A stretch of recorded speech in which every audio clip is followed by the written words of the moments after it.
Welcome back to Indie Cult Horror, and this is actually our last interview from the series that I did for my Masters of interviews that I did in the early 2000s. This is the actual last interview.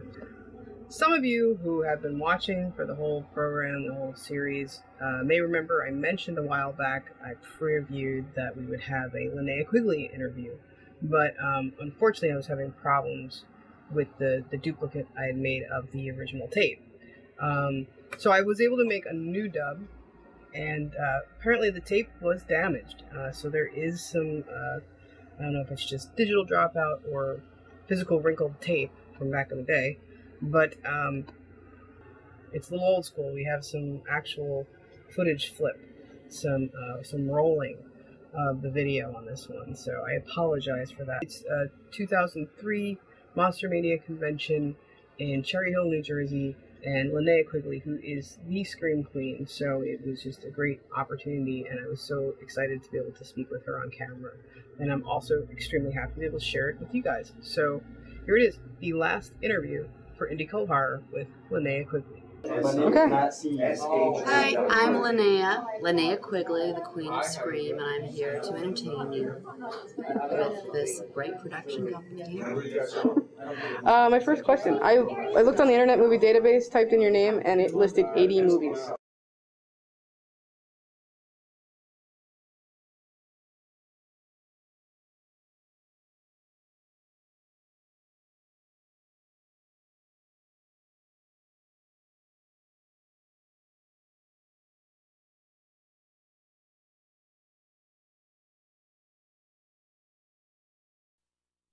I mean, how do you feel about that title? Well, I loved the title. I had fun with it, and then jumped on board, but it was like people that weren't really doing horror films, because to me Scream Queen is like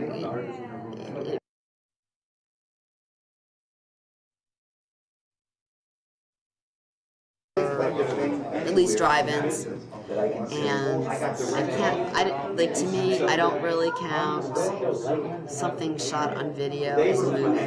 It's hard for me to say, oh, I've done a movie when it's like a video thing. Have you ever kind of looked back at any film that you worked on and thought, wow, I wonder if that was kind of demeaning or anything like that? Because it's something that gets kind of thrown around a lot. Like, anything that ever felt kind of sexist at the time that you had to go through? Oh yeah, I mean, a lot of times it was like like the day before, like said I can't do this because I didn't know about something that was going to go on that made me feel uncomfortable, and you know, I can't really regret anything that I did, but like I wish I would have been smarter, like a smarter business person, because I really got screwed over, and a lot of people made a lot of money, and I didn't. So that part I'd like to have changed. I guess the one film that you're best known for, I mean, personally it's my favorite, is Return of the Living Dead. There's a lot of things with that, whereas like I'd asked you the other day about the scene in the graveyard where you're dancing on the grave. Oh yeah. There's the whole thing of going through the whole, almost like jumping through hoops for them to get their R rating. How was that kind of awkward? How did it come about? Yeah, was there anything kind of pointed out at the time that seemed kind of strange? Oh yeah, I mean, they wanted me to, first of all, they wanted me to cut my hair, and I got them to go with a wig. And because it would have limited me acting-wise a lot, because at that time they weren't doing a lot of movies with short-haired girls. It was all kind of the same look, you know, hair and stuff. They wanted me to shave my eyebrows, and then I found out that sometimes your eyebrows don't go back. I didn't really want to be eyebrowless. And then it was their idea to make me look like a Barbie doll. And that was Dan O'Bannon's idea. It wasn't really a ratings thing as much as his idea to make me look like neither sex, kind of just like a Barbie doll. So there were a lot of, that was weird, you know, wearing that. But at least I felt like I was covered, which was easier. I also noticed when looking up your filmography, there's a lot of listings that I wouldn't have thought of. Like, I saw that you were listed as producer on a few things, and even composer on one film. Yes. How do those kind of jobs come about? How do you... Those are great. Those are like I worked with a lot of people that, you know, it was like a family. And so I wanted to be more behind the scenes because I wanted to learn more about it. So I got to co-produce and produce. And then I got to also write music because I have a band called Skirt. So a lot of the songs got to be in the movies. Like in Nightmare Sisters, I do Santa Monica Boulevard Boy. I get to do like a little mini video in it. It was fun. And I just went to Kansas and did the Notorious Colonel Steele, and I did a song that I wrote, but we did it a different way, where I did the guitar and vocals a different way. I didn't know you were full-blown band and everything. Is that kind of something that you do on the side, or is that something that you're kind of torn between with your acting?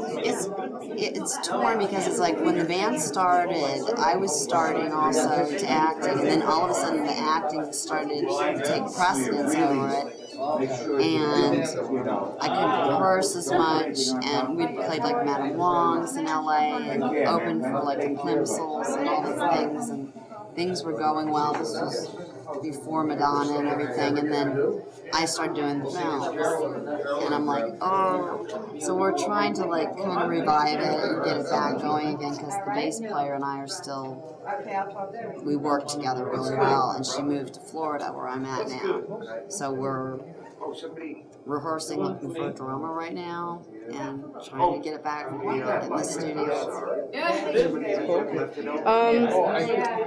Is there ever been anything that you wanted to do, like a film that you ever wanted to be part of, that because of your horror movie experience, somebody kind of maybe stereotyped you and didn't think you would be appropriate for it? I'm sure it's happened a lot. Like, I hear it, you know, like, oh, well, you know, she's a female queen. I don't understand that because, like, there was a movie that was written for me called Boogie Boy, and the producers overruled the director who wrote it for me and cast Tracy Lord. Now, she was an X-rated actress, and they're putting down a B actress. That part I don't understand. That's I don't get it. Do you have any favorite films to work on? Is he alive? I liked working with Jose Prentice on Corpses Are Forever. That was fun. That's going to be out in May of 2003. And I liked working with Doris Wishman, who just died. And that was a lot of fun. That was on her last film. I had the honor of meeting her and working with her. And I liked working with Kevin Tenney. He's a great director. I did Witch Trap, but the one most people know is Night of the Demons. That was interesting. What about working with special effects in films? Is that kind of complicated? I hate special effects. I hate it. I don't like it on my face because it's like I've had so many appliances, especially for like Reaching on the Living Dead and Night of the Demons, that took me hours. I mean, like 6 to 7 hours. And then they put all the glue and the stuff, and I get very like, I want to get this off, I want to get this off. And then you're painted, and you can't get it off the shower. You have to go back to the set. You don't get any sleep. So I'd rather not have effects on me. You know, I loved in Night of the Demons the lipstick thing that they did, because that was just like a strap-on, like breast. So it was simple, and it was shocking and cool. But I don't like going through facial makeup at all. I read that you were part of a special effects shot in Nightmare on Elm Street 4. Yes, on number 4, I was a soul that came out of Freddy's chest. And a lot of people don't know I almost died because what they did was they had like a really large Freddy, and there was this older lady puppeteering up above, and so we had these bodysuits, and they were painted really like weird, and they covered us with KY jelly, which makes your body freeze. And we were coming out of this dental dam stuff, and they hadn't anchored it properly, so the whole thing went flying down. The lady on top fell on the cement. They rushed her to the hospital, and it almost hit the camera, and we all fell because we were like up on like these big boxes and very slippery with KY jelly all over us. That's pretty crazy. Yeah. You consider yourself a fan of horror movies? I've always been a fan. I always wanted to go to the drive-in. I spent a lot of my youth, the weekends, going to the drive-in and seeing, whatever was out there. Like I remember seeing Deranged and just being really creeped out. And I loved watching Alfred Hitchcock on TV when it was on late at night. Like, oh, I'm going to stay up late and watch this. So I love horror films. What about coming to conventions? What's that experience like that for? The first one I ever went to, I was so shocked that people wanted my autograph. I hid in the bathroom. I got scared. But now I've gotten sort of used to it. It's still scary because I'm shy, but I like it. I like meeting the people that are into the horror thing. Do you find any I'm sure there's a major difference, but how is it different with your fans that are men versus women? Well,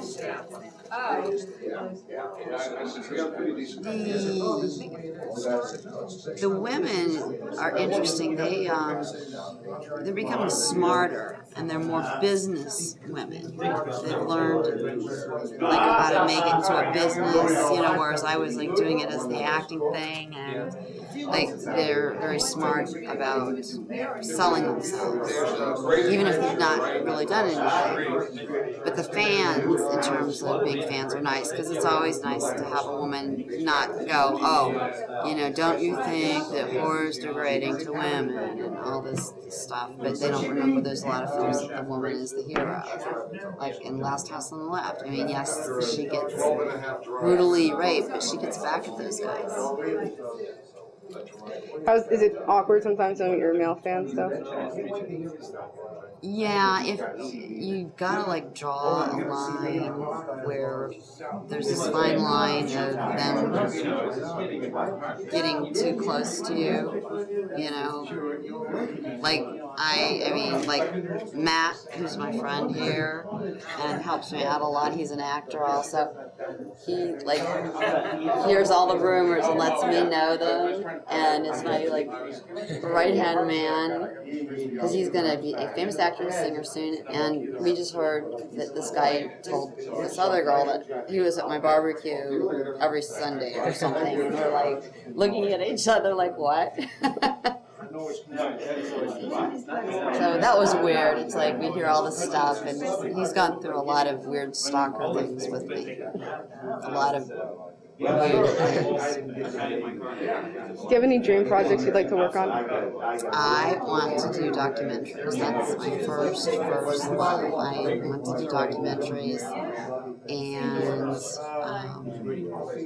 I think just have more control, be behind the camera, and do what I really love, which is real life, because real life is much more interesting than any movie. I mean, I love movies to go and see them and that, but I'd like to do some things that people don't know about, just put it right in their face. Okay, cool. Thank you very much. Thank you. I hope you guys enjoyed that interview, and I apologize for the technical difficulties on that one, but we got all the way through before we had a tape that had some issues, so that's pretty good for DV tape.